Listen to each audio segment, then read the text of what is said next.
حضرت آدم سے لے کر جناب عیسیٰ تک آپ سارے انبیاء کو پڑھ لیں، وہ سارے یہی کہتے رہے کہ اللہ کے رسول آنے والے ہیں، اللہ کے رسول آنے والے ہیں، وہ آنے والے ہیں۔ بس فرق اتنا ہے، وہ کہا کرتے تھے آنے والے ہیں اور ہم کہہ رہے ہیں کہ آ گئے ہیں۔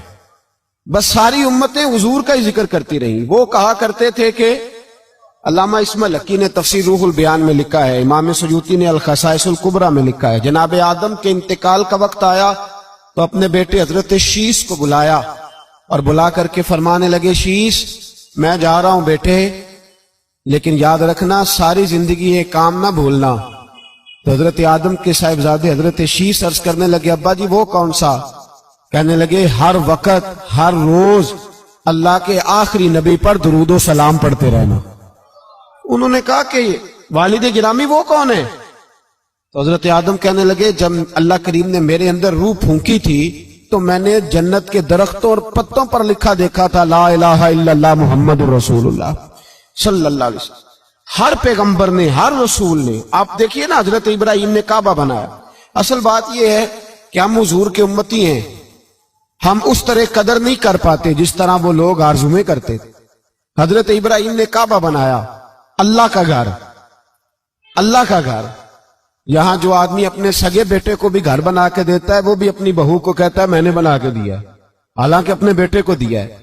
وہ بھی پوتوں کو کبھی کبھی بلا کے کہتا ہے تمہارے باپ نے کیا کمایا، میں نے دیا ہے۔ لوگ عادی ہیں، لیکن میرے عزیز حضرت ابراہیم نے اللہ کا گھر بنایا، اور جب بنا رہے تھے تو انداز یہ تھا کہ حضرت اسماعیل پتھر اٹھا کے لاتے تھے اور جناب ابراہیم خانہ کعبہ کی دیواریں بلند فرماتے تھے۔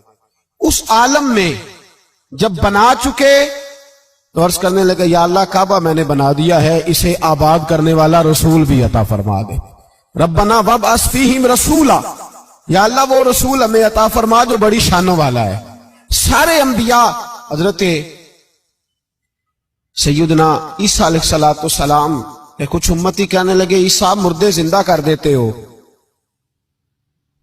کوڑوں کو شفا دے دیتے ہو، اے عیسیٰ آپ کا ہاتھ لگ جائے تو اللہ بڑے سے بڑے برس کے مریض کو بھی شفا دے دیتا ہے، لگتا ہے سب سے زیادہ شان والے آپ ہی ہو۔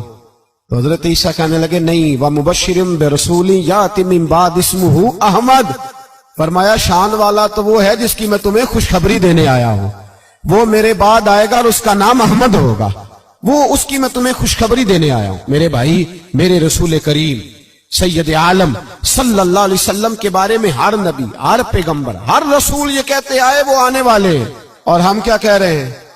وہ ہم کیا کہہ رہے ہیں؟ فرق اتنا ہے، وہ کہا کرتے تھے آنے والے ہیں، اور ہم کیا کہتے ہیں؟ ہم کہتے ہیں آ گئے ہیں۔ عید میلاد النبی ہے، کیا سہانا نور ہے، دیکھو آ گیا وہ نور والا جس کا سارا ہی نور ہے۔ ہم یہ کہہ رہے ہیں کہ وہ آ گئے، بڑی عزت والا، بڑی شان والا۔